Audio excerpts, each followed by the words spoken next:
대림절, 아드벤트, 이 대림절은 온 인류의 구세주이신 예수님의 탄생을 기다리는 절기입니다. 12월 첫 주 대림절을 시작으로 우리 교회에서는 십자가가 걸린 교회 외벽을 조명으로 장식하고 교회 마당에는 포토존을 만들고 예배실에는 성탄 트리를 세웠습니다. 교회만이 아니라 대형 마트나 백화점, 거리의 상점들도 그리고 심지어 자신들의 집들도 화려한 조명으로 아름답게 장식을 합니다. 2007년 겨울 제가 미국 뉴욕에 머무는 동안에 이탈리아계 미국인들이 자기 집들을 장식하는 것을 봤습니다. 일부 제가 사진을 찍었는데 이쁘죠? 또 넘겨보세요. 이렇게 자기 집 앞을 이렇게 장식을 했습니다. 마지막 사진은 저하고 제 아내의 사진입니다.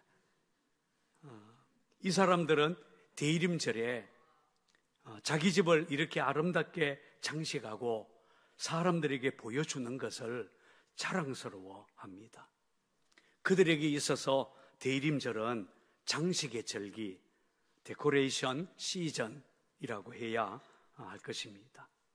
물론 이렇게 교회 자기 집을 아름답게 장식하는 것은 나름대로 의미가 있습니다.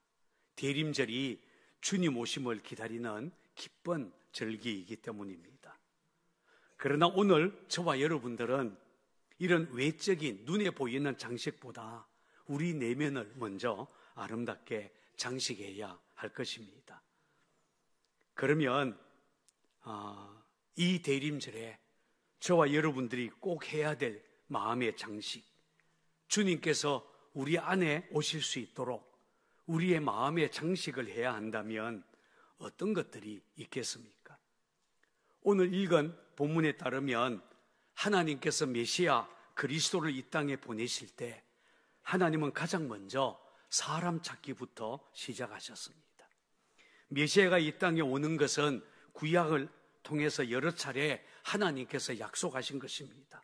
구세주는 반드시 오실 것입니다. 그런데 문제는 누구를 통해 오시는가 하는 것입니다. 성경은 보라, 처녀가 잉태하여 아들을 낳으리니 라고 하셨는데 이 말씀 그대로 자기 몸을 들여 그런 일이 일어나도록 헌신할 여인이 누구이며 또한 그런 여인을 받아들여 아내로 삼을 수 있는 남자가 세상에 있겠느냐 하는 것입니다. 과연 우리 하나님은 실수하지 않는 분이십니다. 성경에 보면 하나님이 찾아낸 사람들이 있었습니다. 누구였습니까? 바로 저 갈릴리 나사렛 동네에 살고 있던 요셉과 마리아였습니다.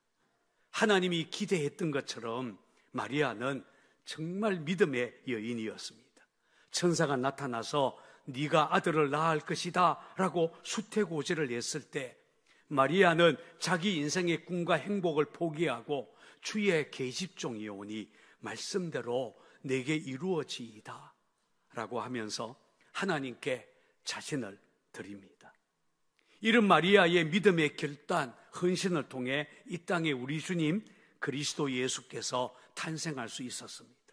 그래서 누가복음에서는 이 마리아를 중심으로 예수님의 탄생 이야기를 기록하고 있습니다. 그러나 사실 마리아보다 더 중요한 인물이 바로 요셉이었습니다. 왜냐하면 당시 상황을 고려해 본다면 마리아의 인생을 결정할 권리는 남편이 될 요셉에게 있었기 때문입니다. 유대인들은 한 남자와 한 여자가 약혼을 하게 되면 약혼 혼인 예식만 남겨두고 있을 뿐 법적으로는 이미 결혼한 사람이나 마찬가지로 대했다고 합니다. 그래서 오늘 본문 19절에 보면 그의 남편 요셉은 이라는 말이 나옵니다. 성경은 아직 두 사람이 약혼의 상태에 있었지만 요셉과 마리아에게 남편, 아내라고 하는 호칭을 사용하고 있습니다. 그러므로 마리아의 결단, 헌신 물론 중요하지만 사실 더 중요한 것은 남편 요셉의 동의였습니다. 율법에 따르면 아내의 서원은 남편에 의해 제한받게 되어 있습니다. 민수기 30장 8절에 이런 말씀이 나와요. 그러나 그의 남편이 그것을 듣는 날에 허락하지 아니하면 그의 서원과 윗술로 말한 서약은 무효가 될 것이니. 무슨 말입니까? 아내가 아무리 서원을 하고 서약을 해도 남편이 허락하지 않으면 다 무효가 된다는 것입니다. 남편 요셉이 마리아의 헌신 결단을 인정해 줘야 된다는 거예요. 인정하지 않는다면 마리아를 통해서 세상의 구세주가 이 땅에 탄생하는 것 불가능하다라는 말입니다. 이런 이유 때문에 하나님은 마리아를 위해 다윗의 자손 중에 믿음 좋은 한 남자를 준비해 두신 것입니다. 마리아의 헌신처럼 성령으로 잉태한 마리아를 용납하고 감싸줄 수 있는 남자, 예수님의 탄생을 가능하게 한 믿음과 의로움을 가진 그런 남자를 준비하셨는데 그 사람이 바로 요셉이었다라는 것입니다. 그래서 우리는 오늘 본문에서 요셉을 주목하게 됩니다. 그러면 하나님은 수많은 유다 지파 남자들 중에서 왜 요셉을 선택해서 성탄의 기적을 이루게 하셨을까요? 왜 하필 요셉이었겠습니까? 그것은 한마디로 요셉이 의로운 사람이었기 때문입니다. 자, 본문 19절을 함께 읽어보겠습니다. 시작.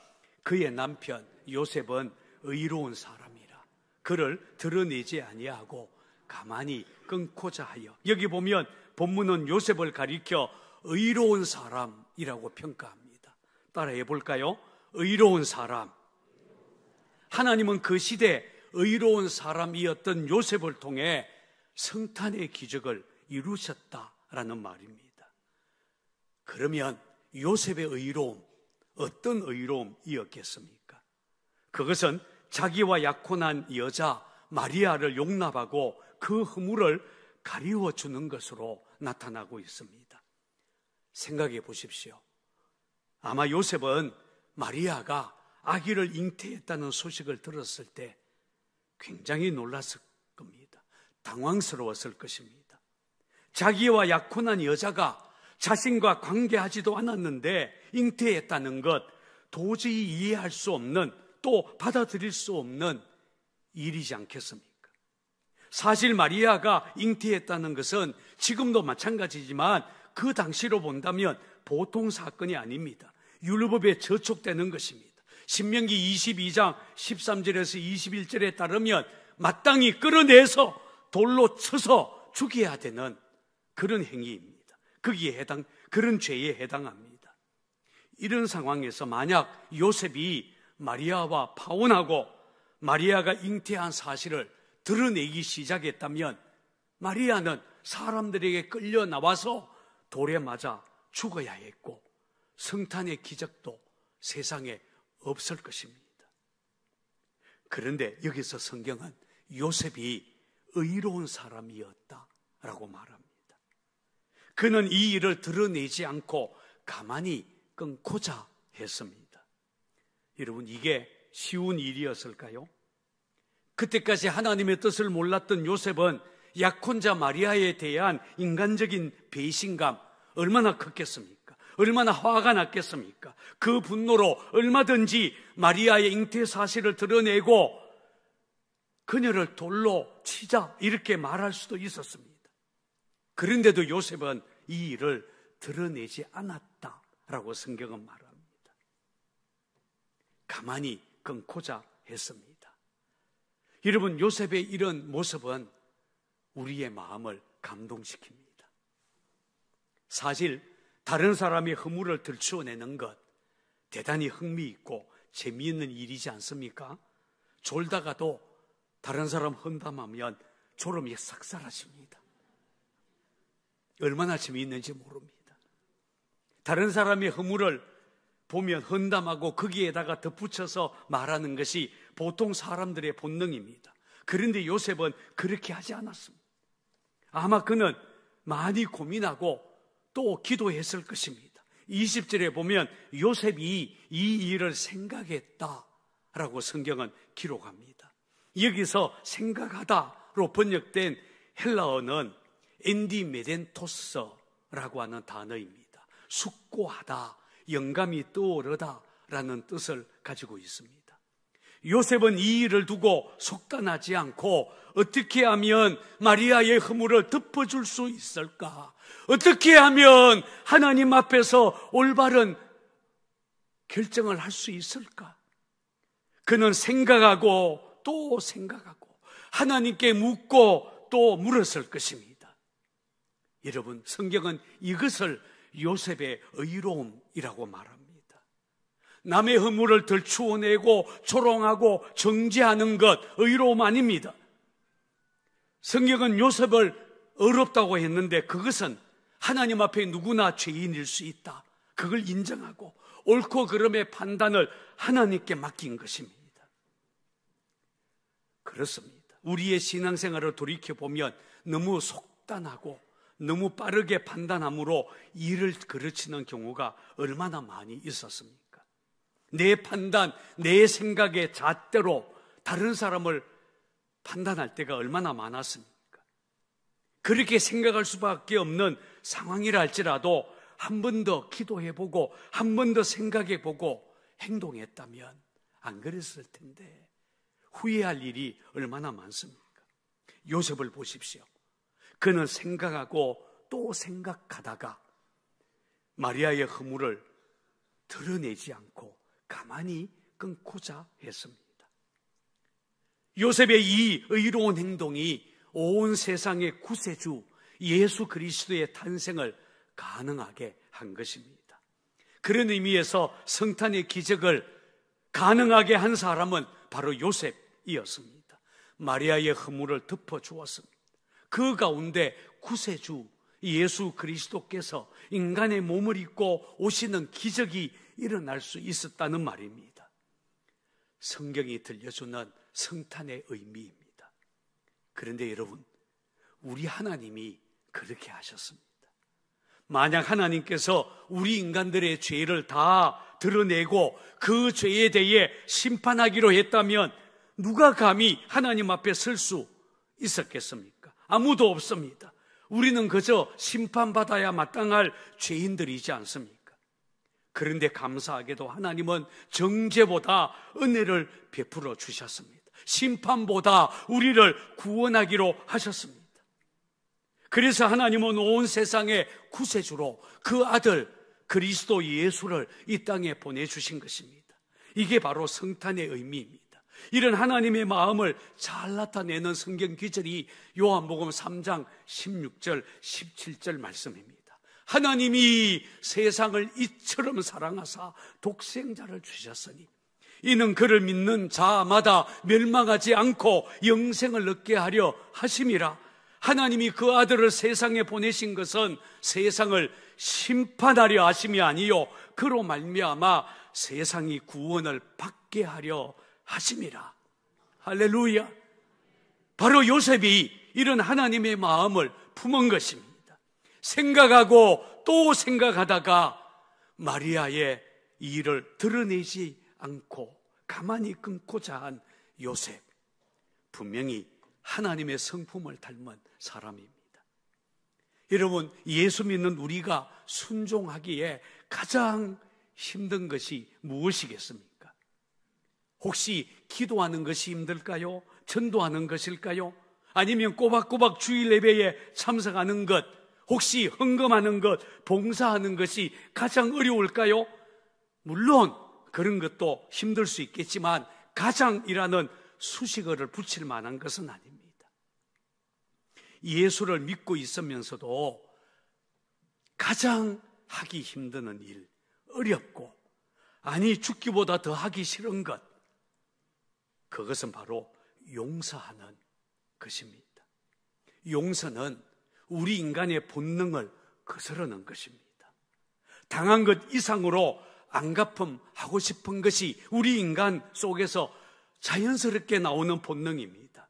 성경에 보면 가인의 후예, 하나님 모르는 가인의 후예 라벡은 라멕은 사람을 죽이고서도 자신에게 고통을 준 자는 77배의 벌을 받을 것이다 라고 저주를 했습니다. 이게 인간의 본능이라는 겁니다. 보통 사람들은 무조건적인 용서, 하나님만 가능한 일이지 우리는 할 수 없다라고 말합니다. 그러나 성경은 다르게 말합니다. 예수님은 제자들에게 기도를 가르치실 때, 주기도문, 주의 기도를 가르칠 때에 우리가 우리에게 죄 지은 자를 사하여 준 것 같이 우리 죄를 사하여 주시옵고 라고 기도해라 라고 가르쳤습니다. 그리고 이어서 너희가 사람의 잘못을 용서하면 너희 하늘 아버지께서도 너희의 잘못을 용서하시려니와 너희가 사람의 잘못을 용서하지 아니하면 너희 아버지께서도 너희 잘못을 용서하지 아니하시리라 라고 하셨어요. 우리가 하나님께 용서받을 수 있는 근거, 우리가 다른 사람의 죄를 용서해 주는 것과 연관이 있다 라고 하신 것입니다. 속상한 일을 만났을 때 대체로 사람들은 두 가지 태도를 보일 수 있습니다. 하나는 뭐 그럴 수도 있겠네 라는 반응입니다. 상대편의 입장을 이해할 때 하는 말입니다. 아직 나이가 어리기 때문이야. 그렇게 힘든 상황이라면 그런 여건에서는 다 상대방의 입장을 이해하는 말이죠. 반면에 어떻게 그럴 수 있어? 그건 아니지. 이런 반응은 상대편을 이해하려는 태도가 아니에요. 자기 입장에서 반응하는 것입니다. 여러분, 이 두 가지 태도 중에서 예수 믿는 우리는 어떤 입장에 서야 하겠습니까? 당연히 그럴 수도 있겠네가 아니겠습니까? 이항규 목사님의 상처는 인생의 보물지도라는 책에 나오는 이야기입니다. 어느 날 교회에서 가족 찬송 경연 대회를 하게 되었는데 한 집사님 가정이 출연해서 찬송을 부르다가 그만 집사님이 가사를 틀리게 불렀습니다. 교인들이 막 깔깔대며 웃었습니다. 그러자 그 집사님은 얼굴이 홍당무가 되어서 자리에 돌아와서는 고개를 푹 숙이고 들지 못했습니다. 이어서 목사님 가정이 찬송을 불렀는데 목사님도 가사를 틀리게 불렀습니다. 교인들은 다시 깔깔대고 웃었고 사모님과 자녀들은 왜 틀렸느냐 이렇게 핀잔을 주었습니다. 오랜 시간이 지나서 목사님이 지병으로 돌아가시게 되었는데 장례를 마치고 장로님들이 목사님의 유품을 정리하다가 일기장을 발견하게 되었습니다. 일기에는 이런 내용의 글이 있었습니다. 가족 찬송 경연대회가 있었다. 김 집사가 찬송을 부르다가 틀려서 교인들이 다 웃었는데 김 집사가 너무 무안해했다. 분위기가 이상해지는 것 같아서 다음 차례로 우리 가족이 찬송을 부를 때 나도 일부러 틀리게 불렀다. 다시 교인들이 깔깔대며 웃었다. 그때 슬쩍 김 집사를 보니 목사님도 가사를 틀릴 수 있네. 안도하는 것 같았다. 오늘도 작은 일 하나로 한 사람에게 위로를 줄 수 있어서 기쁜 하루였다. 세상에서 가장 아름다운 마음, 어떤 마음이겠습니까? 남의 허물을 가려주려고 자기 허물을 기꺼이 받아들이는 일이 아니겠습니까? 다른 사람의 허물을 드러내고 정죄하고 비판하는 것, 그걸로는 생명을 못 살립니다. 허물을 가려줄 때 생명이 살아납니다. 세상은 서로 손가락질하고 죄를 들추어내고 정죄합니다. 그래야 자기가 의로운 줄 압니다. 아닙니다. 거기에는 하나님의 은혜, 성령님 결코 임하실 수 없습니다. 성령님은 용서와 사랑이 있는 곳에 오십니다. 그런 의미에서 성탄절, 세상을 향한 하나님의 용서와 사랑이 선포된 날입니다. 죄보다 더 큰 하나님의 사랑, 정죄하기보다는 하나님의 은혜가 부어진 날, 바로 성탄절입니다. 저는 우리 교회에 이런 성탄의 기적이 일어났으면 좋겠습니다. 두 번째, 우리가 오늘 본문에서 주목할 것은 요셉의 순종입니다. 요셉이 마리아의 일을 드러내지 않고 가만히 끊고자 했을 때, 그날 밤에 꿈에 주의 사자가 나타납니다. 자, 본문 20절, 21절을 같이 읽겠습니다. 시작. 이 일을 생각할 때 주의 사자가 현몽하여 이르되, 다윗의 자손 요셉아, 내 아내 마리아 데려오기를 무서워하지 말라. 그에게 잉태된 자는 성령으로 된 것이라. 아들을 낳으리니 이름을 예수라 하라.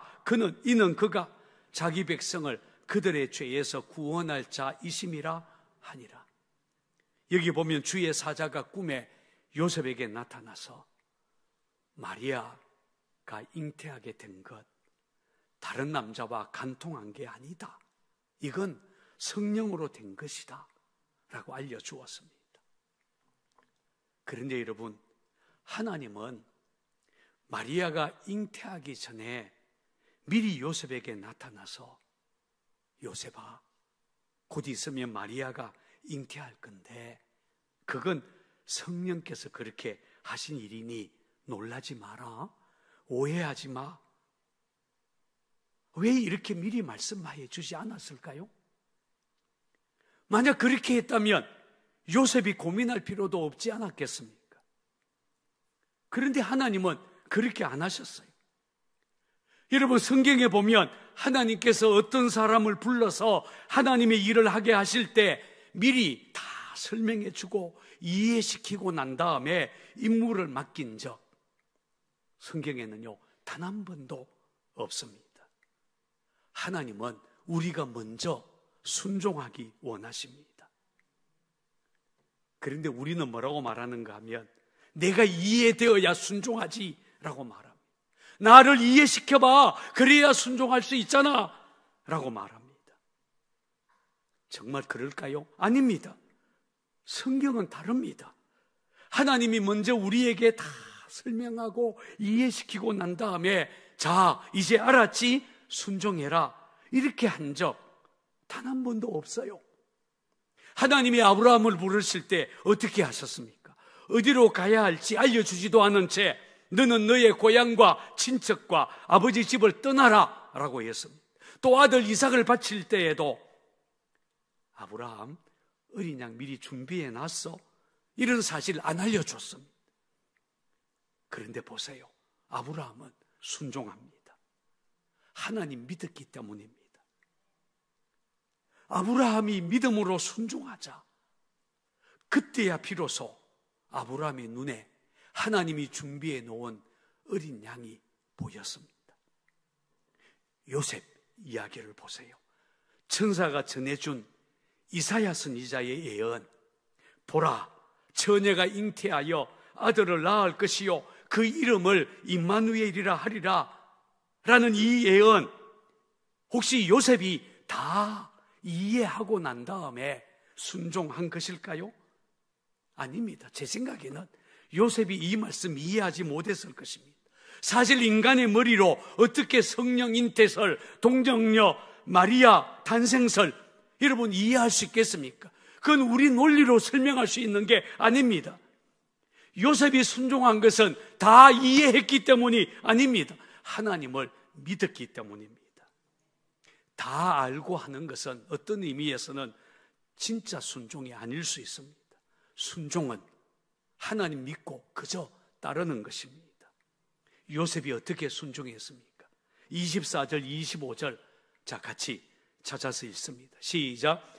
요셉이 잠이 깨어 일어나 주의 사자의 분부대로 행하여 그의 아내를 데려왔으나 아들을 낳기까지 동침하지 아니하더니 낳음의 이름을 예수라 하니라. 여기 보면 요셉은 잠에서 깨어나자마자 주저하지 않고 주의 사자의 분부대로 마리아를 데려왔습니다. 처음에 요셉은 가만히 끊고자 했어요. 마리아와 헤어질 생각이었습니다. 그러나 주의 사자의 말을 듣자마자 요셉은 그대로 순종합니다. 이해되어서가 아닙니다. 하나님을 믿었기 때문에 그대로 순종한 것입니다. 중요한 것은 이 순종이 성탄의 기적을 가능하게 했다는 것입니다. 그래서 종교개혁자 마틴 루터는 성탄에 있어서 가장 큰 기적은 동정녀 마리아의 잉태가 아니라 요셉이 그것을 믿은 것이다 라고 했습니다. 마리아가 잉태한 것보다 더 큰 기적, 요셉이 자기 아내 마리아가 잉태한 것이 성령으로 된 것이라고 믿고 그저 순종한 것이다 라는 말입니다. 거기서 끝나지 않았습니다. 요셉은 아들을 낳을 때까지 마리아와 동침하지 않았다라고 성경은 말합니다. 자신의 욕망을 절제하고 마리아의 순결을 끝까지 지켜줍니다. 정말 생각할수록 멋있는 남자 요셉입니다. 상곡교회 남자들이요, 이런 요셉을 닮기를 바랍니다. 오늘은 대림절 세 번째 주일입니다. 강단 앞에는 세 개의 촛불이 켜져 있습니다. 대림절에 우리의 내면을 아름답게 장식해서 주님 내 안에 오시도록 준비해야 된다면 다른 어떤 것보다 오늘은 요셉의 의로움, 요셉의 순종하는 믿음, 우리가 배우고 준비해야 할 것입니다. 이 두 가지 믿음의 덕목은 우리가 본받아야 될 매우 중요한 덕목입니다. 누가 요셉 같은 사람이겠습니까? 누가 이 땅에 성탄의 기적을 가져올 사람이겠습니까? 오늘 저와 여러분이 요셉처럼 의로운 자들이 되고 순종하는 믿음의 사람들이 되기를 바랍니다. 의로움을 배우십시다. 믿음의 순종 배우십시다. 그래서 이번 성탄절에는 내 안에, 우리 가정, 우리 교회에 성탄의 기적이 일어나게 되길